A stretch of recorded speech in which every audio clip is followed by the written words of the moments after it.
Gigi Max is just a simple girl from Brussels that had a passion, a dream of becoming the next big thing. So here I am. So my real name is Jessica Dominique Maxime. So Jessica in French, Jessica, when you spell it out, it's starting with a G. So Gigi, that makes sense for me.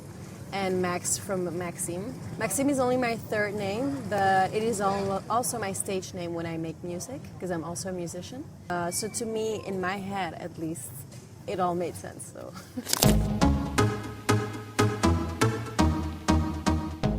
I actually have a huge obsession with names that are like double, like Gigi, Coco, Mimi, Lala. I don't know why. I love that. Kiki. Always love those type of names, and so I figured if I want to have a stage name of my own in this industry, it has to be something like that. So again, Gigi just made sense for me. Yeah.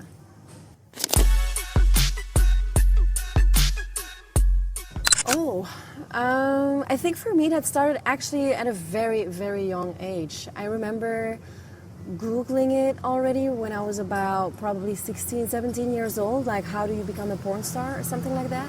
I was already like looking at porn a lot when I was younger, when I was 14, 15. I watched a lot of Sasha Grey. She was like my idol back in the day. Why on earth is a porn actress an idol for a 14-year-old? Don't ask.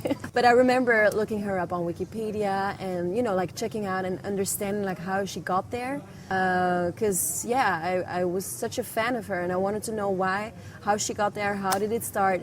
I was already like doing a lot of research regarding this back then because I was already very fascinated by that whole world, yeah.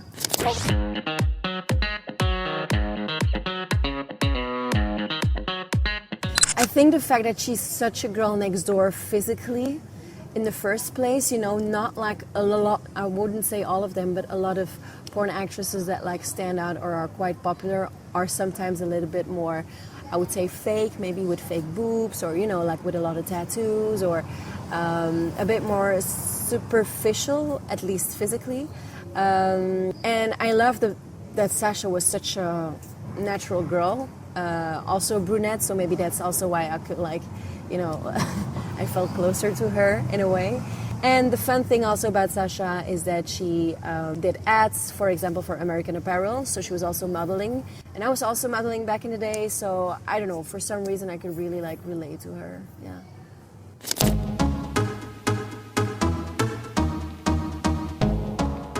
Misconception. Right, yeah. right. I think, well, one thing that I keep hearing, reading in comment sections and stuff, is that a lot of people really think that we're all just full of STDs, which is clearly not the case, or at least not more than any other common person having sex.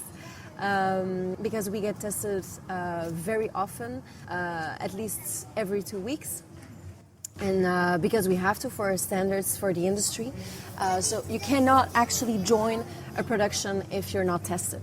So, or if your test is positive for any type of disease. So we get actually like a full panel test, which is like super intricate with a lot of things that other people don't even get tested for. And so I can tell you for a fact that we're not full of STDs at all.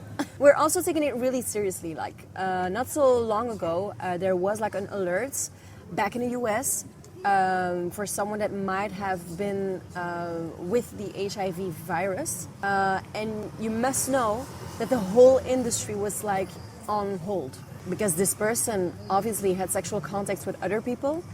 And so we were really like digging like who they had contact with, who got tested ever since, was the incubation period respected, were these people on PrEP or not, were condoms used, yes or no. Anyway, so just to know what the network was of that one person that got tested positive for HIV, and once that we were clear for the whole thing and that we knew that there was not another victim, only then all production started shooting again.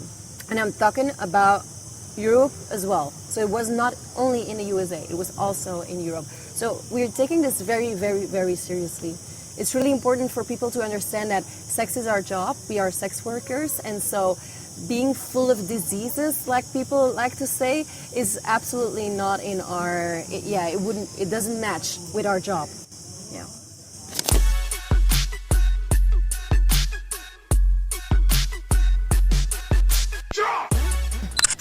I don't know if it's a job no one would imagine. I've always been working a lot into fashion. As I studied fashion, I have my degree in fashion. I have been a fashion stylist for music videos, photo shoots, even short movies. And then afterwards I worked for Louis Vuitton for 3 years. I worked for Adidas for 3 years. I was a manager in an Urban Outfitters store for 1.5 years. So I've always been very, very much into fashion, very fascinated about fashion. To me, fashion is one of the biggest ways of expressing ourselves as individuals, so I love it a lot. I know it is seen as something very superficial by a lot of people, but in my personal opinion it is not. On the contrary, so fashion is like one of my biggest loves, in all fairness, next to music. I had a lot of jobs in retail for sure. I also have worked in a supermarket. I've always also been a barmaid. All these stupid little jobs that you do when you're a student, you know, and you're trying to get some pocket money. So nothing crazy.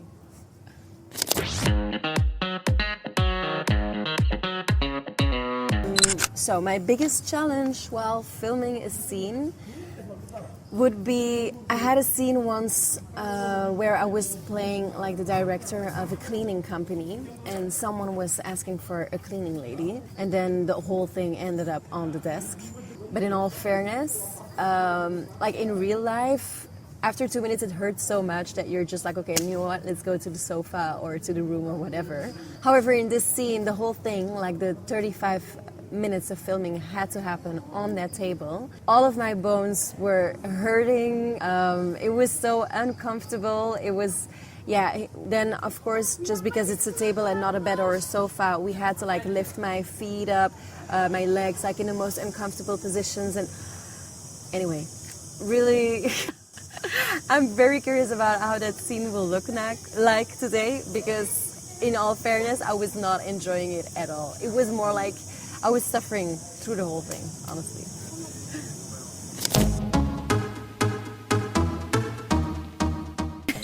What actually turns me on off camera does not happen often on camera, unfortunately, because I'm very much of a kisser. I like it very sensual. I like to take my time. I'm also very, very fond of foreplay. Which again does not happen often, at least in mainstream media. I'm not talking about the feminist type of porn, but in mainstream media it's very often like around 5 to 6 positions, starting with a blowjob, and then afterwards you have missionary, cowgirl, reverse cowgirl. I mean, like the very typical things. And nobody in mainstream media will ask me to kiss my counterpart for 6 hours. So yeah, that's what works best for me.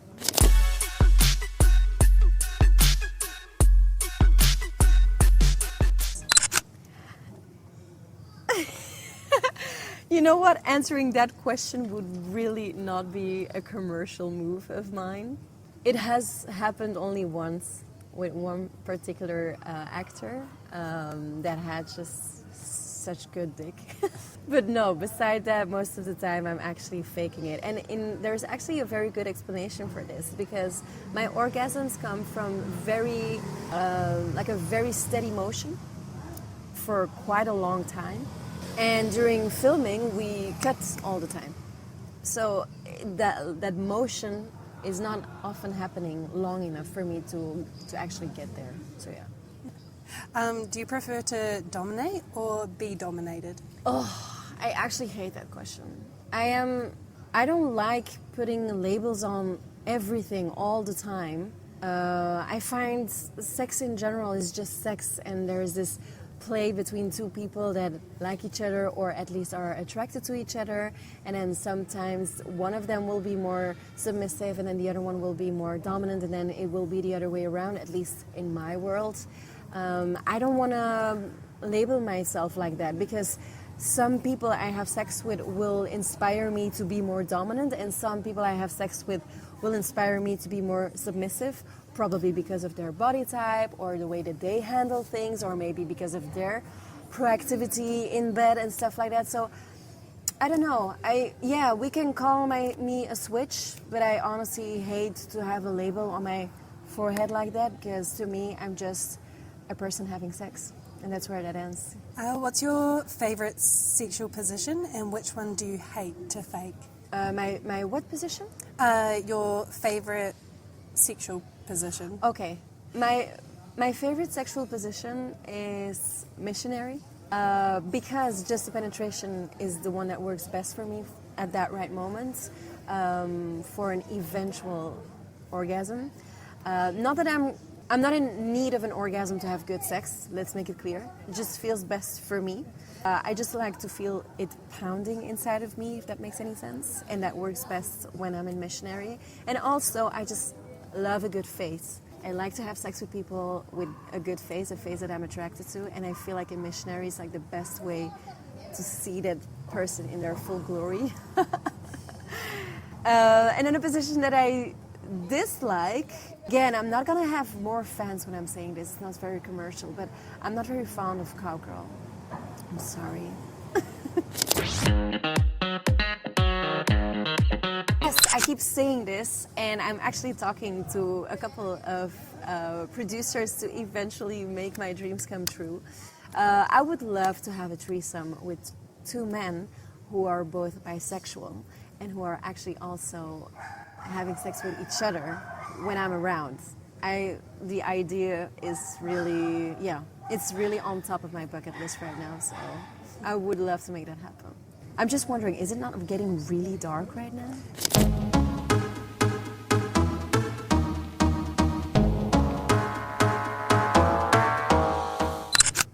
So, have I ever had sex with an actor off camera or an actress off camera that I really liked? This is a good question. I have to think about this for a second, but I don't think I do. I must admit that until now, I've always been quite professional in a way where I like to keep my colleagues are my colleagues, and then I have sex in my personal life with people that I'm actually attracted to, and I sure have some colleagues who are attractive as well. But just to not ruin anything, make it weird or create any problems, I'd rather just keep it on camera with them. Yeah. Let's hope you haven't forgotten anyone. Yeah, no, I'm starting to feel like maybe I'm just saying bullshit right now. No, you know what? No, now I'm actually thinking about something. It is true that what I just said applies itself mostly on actors, meaning people I work with in porn productions. When we are talking about a collab between two creators, people who both have platforms such as OnlyFans or Friends to Follow or anything like that, it is different. We come together, we create content together, but sometimes we even then afterwards sleep together, you know, because that person maybe went from one city to another to meet you there or whatever. And so, yeah, I had sex with a couple of those people off camera for sure.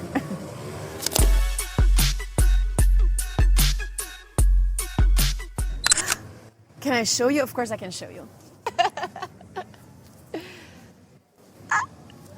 Honestly, I think my ass is what can stand out a lot. I will say this out loud, and I know this because a lot of the producers will always say, Gigi, can you put your ass more like this? Oh, that is a nice shot of your ass, blah, blah, blah. So it keeps coming back. So I guess that's what works best.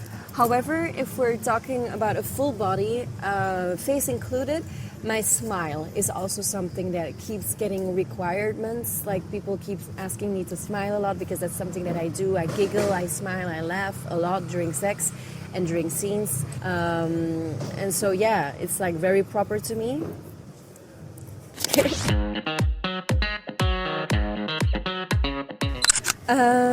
Has a fan ever recognized me on the street? I have only been recognized once by a customer from the strip club that I work at. And he wanted a picture with me, but I haven't been recognized yet as Gigi Max, unless I was at an erotic convention. But I think that's normal because people go there to meet the people that they look up to, or jerk off to.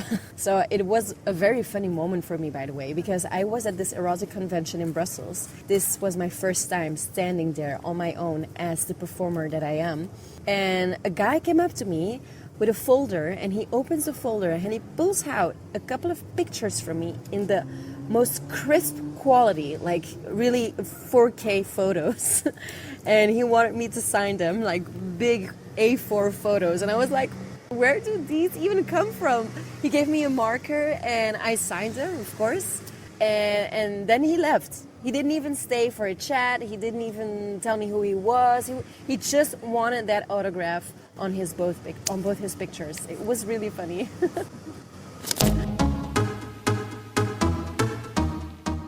I shouldn't evoke Sasha Grey anymore. Even if I like her as a performer, Sasha really stepped out of the porn industry after 3 years, which was already ages ago. She has nothing to do with porn anymore today. So I can't say that I look up to her right now, at least not as the brand that she represents, because that's kind of the thing. An important part within this industry, for me at least, is that I want to be more than just a performer, more than just an actress.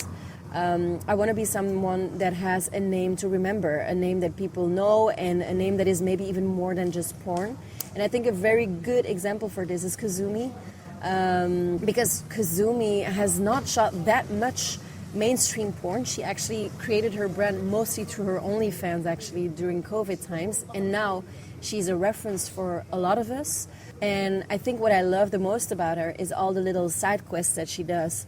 For example, collaborating with a restaurant where they're creating the Kazumi burger, or the fact that she goes drifting in the streets in Tokyo. You know, just crazy shit like that. And that's just because she is fucking Kazumi. She can do that shit because she created that brand for herself, and I love that for her. So that's someone that I would say that I look up to. Yeah.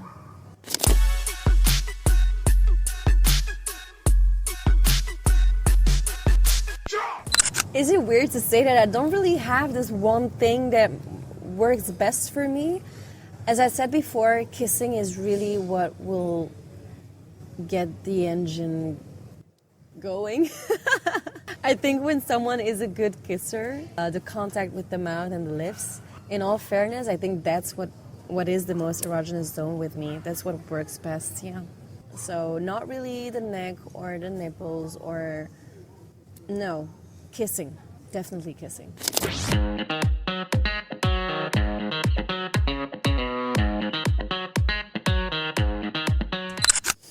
Honestly, it's not so much the fact that my job there's so much sex in my job that is the problem, in all fairness, because I have a very high libido. I just have a huge sex drive, and that's also one of the main reasons why I decided to do sex work. But the biggest problem that I'm actually facing right now is, I guess I was quite slutty when I was not a porn actress. And right now, doing porn actually stops me from being slutty because, as you know, I have to get tested every 2 weeks. I have to do things properly. I have to do it safely. It's also difficult to find people who actually want to have casual sex with me because they have to get tested as well, or we have to do everything with a condom on, even blowjobs, yes. Or they're just very not interested in a girl that has a job like mine. Because, believe it or not, a lot of men are actually kind of thrown off from it. Like, they don't think it's attractive. I think you have, like, different types of guys, of course, and some of them are actually fetishizing it a lot, which is also not fun for me either, because in the end, it's just a job. And I don't want you to have sex with me because I'm a porn actress. That makes no sense to me.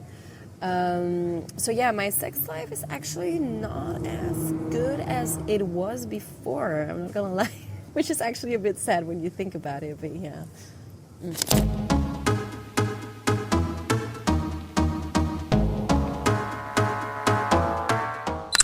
I'm actually in Ibiza right now in Spain, on an island. I'm so much of an island girl, so I'm thriving here, to be really honest. Unfortunately, I don't live here. I'm leaving in a couple of weeks. I'm here because I am a stripper also, so I'm working in a strip club here in Ibiza for a season. Because I like to juggle between several jobs, in all fairness. I think it's because I kind of have ADHD, and doing one thing all the time would just bore the shit out of me. And then, but then next to that, in 1 week I'm leaving to Berlin. This week I'm leaving to Berlin for a production company for 3 days, just to change it up a little, because I've already been here for more than 4 weeks now. And then in a couple of weeks I'm going to Amsterdam for XBIS, which I'm very, very stoked and very, very excited about. So yeah, a lot is happening in my life, and I can't wait to see what's coming next, honestly. Thank you so much for this interview. Bye. See you next time. Buenas noches. Buenas noches.